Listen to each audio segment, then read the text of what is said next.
This old woman is buying turkey when she encounters two robbers with guns. She hides in the corner and doesn't dare to make any noise.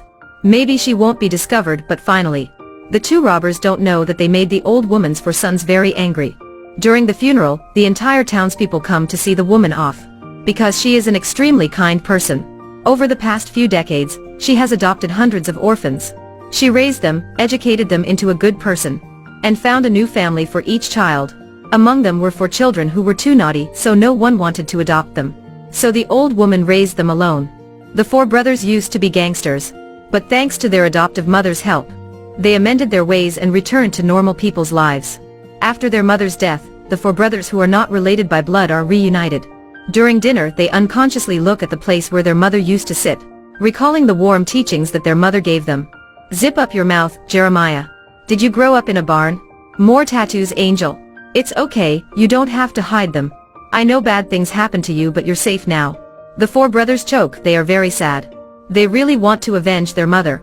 The owner of a pub is always grateful to their mother, so he tells the 4 brothers that there was a group of basketball players who saw the whole robbery that day, saying that their mother died not by accident. Then, the 4 brothers check the camera in that convenience store, and find that the robbers didn't rush to run away after robbing. They seemed to know where the mother was hiding, then they came and shot her. The 4 brothers dare not to continue watching. They determined that their mother's death was not an accident. The store owner adds that the person who provided testimony for the police often plays basketball at the basketball court. The 4 brothers immediately come there. The eldest Bobby burst into the court while the players are playing, punching a player to the ground. The other players surround him. He quickly draws his gun. Seeing that, a guy runs away in panic but is caught by the youngest Jack. After questioning, they find out that the witness was this guy's brother. The 4 brothers go to find the witness, but unexpectedly this man not only doesn't tell them anything, he also lets his dogs bite them. The 3rd oldest, Angel, uses the fire extinguisher to chase the dogs away. Then, the 2 quickly break into the man's room, and see that he is escaping with the rope. Bobby immediately reaches for the knife and cuts the rope. The man's leg is broken. In order to save his life, he has to give them information about 2 robbers. That night, the 4 brothers go to a bar. After seeing them, the 2 robbers shoot at them and run away. This makes Bobby angry. They drive after the 2 robbers. 2 cars chase each other under the snowy sky. In the end, the car of the 2 robbers overturned. 2 robbers killed an old woman and angered her 4 sons. The 4 brothers ram the 2 robbers' car, then come to ask who sent them to kill their mother. But they are very stubborn and don't reveal anything, because if they say anything, they will lose their lives. Bobby shoots them without hesitation. The killers who killed their mother has been dealt with, but the mastermind behind the murder is still a mystery. The following day, Bobby and Jack go out looking for clues. Suddenly the insurance agent comes to their house. Turns out that the 2nd oldest, Jeremiah, has bought his mother a life insurance. The insurance payout is $400,000. Now the mother passed away, Jeremiah will be the beneficiary. The insurance agent says that over the past few years, Jeremiah's business has been in trouble, and recently went bankrupt. This makes Angel begin to doubt. He decides to keep a close watch on Jeremiah. As a result, Jeremiah actually goes to the bank to get the insurance payout. Angel tells this to Bobby, oldest brother. Bobby immediately finds Councilman Douglas, who made difficulties for his brother. Then Bobby pours gasoline all over the car and threatens to set it on fire. Douglas is too scared, then he says everything. He reveals that it's all related to the gang boss Victor Sweet. Meanwhile, the boss blames his subordinates for being careless. When looking for local assassins, the 4 brothers can find the clues. He even makes his subordinate crawl down to eat dog food. The rest of them is very angry, but they do not dare to protest. That day, the 3 go to look for Jeremiah, and find him secretly giving money to the boss's subordinate. The 3 can't believe what's happening. They think that their brother killed their mother. Back home, the 3 confront Jeremiah. Then they get into a fight.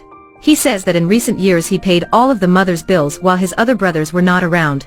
His failing business was completely unrelated to their mother.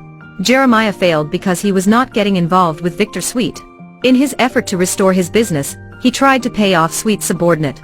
While arguing, someone knocks on the door. Jack just opens the door. A stranger is in front of their house teasing him, and even throwing snow in Jack's face.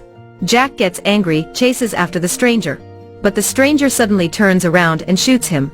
Hearing gunfire, Bobby rushes out and sees his brother fell to the ground. He pulls out his gun and kills 2 gunmen. But more and more gunmen are coming. The brothers are forced to hide inside the house. A gunman enters the house and immediately is shot in the leg by Bobby. Upstairs, Angel now also starts to attack. Jeremiah hides behind the door and stabs one to death. After a while, both sides run out of ammo. Bobby takes a broken brick and rushes out. Then the three brothers kill all the assassins. At this moment, one last gunman wants to crash into Bobby. Fortunately, Jeremiah stops the car in time. Bobby questions the last gunman and learns that the mastermind is exactly the gang boss. The four brothers are searching for the killers who killed their mother. As a result, the gang boss sent a group of gunmen to exterminate them. After a battle, the brothers fended off dozens of gunmen. But Jack was shot and killed during the attack. At this time, Lieutenant Green arrives at the scene. Bobby threatens him. If he doesn't explain this properly, then don't expect peace in this entire area. Green has to tell them the truth. Since Jeremiah went bankrupt, their mother has been secretly investigating that gang. She even went to the police station to report. But the police who took the testimony was a spy, Fowler. Fowler passed that report on to Sweet. That's why she lost her life. Green promises that when he has enough evidence to catch Fowler, he will handle the gang boss. And also warns the brothers to stay out of the matter. Later at a bar, Fowler kills Green. The remaining brothers decide to take revenge on their own. Bobby asks Jeremiah to call the boss's subordinate. Tell him they want to buy Victor Sweet off for $400,000. After that, Jeremiah brings the money to the frozen lake to meet Sweet alone. He sees some subordinates digging an ice hole. Meanwhile, Angel has captured the spy Fowler. While his girlfriend heads to the police station to report, the police quickly surround him. Angel asks Fowler if he had killed Green. This spy blatantly reveals everything. He even provokes Angel. Now the police have surrounded you. Who do you think they will believe? Angel now opens his jacket revealing a wire. He claims the whole conversation was taped, including Fowler's admission that he killed Green, making Fowler start to worry. Angel pretends to hand over Fowler to the police. Seeing that the situation is not good, Fowler rushes to steal Angel's gun, taking him hostage and telling the officers outside to back off. The police temporarily dare not to move. They received information that Fowler was being restrained. But now, why does Fowler get the upper hand on Angel? A policeman advises him to stay calm, but he suddenly opens fire. The police have to attack and shoot him dead. What a perfect plan. Angel successfully kills him with a borrowed knife. Meanwhile, at the lake, Jeremiah meets with Sweet. This unruly gang boss doesn't want to reconcile. Not only does he want money, but he also wants the three brothers' lives. However, Jeremiah is very calm. I am not giving you money, but giving money to your subordinates who are oppressed. After that, Sweet is surrounded by his subordinates. Because he treated them like animals, they soon wanted to rebel. The boss still loudly provokes, "Who dares to kill me?"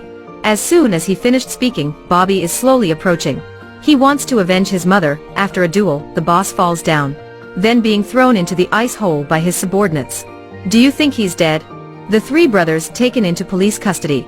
They are beaten to make them confess to the murder of Victor Sweet, but they deny all the charges.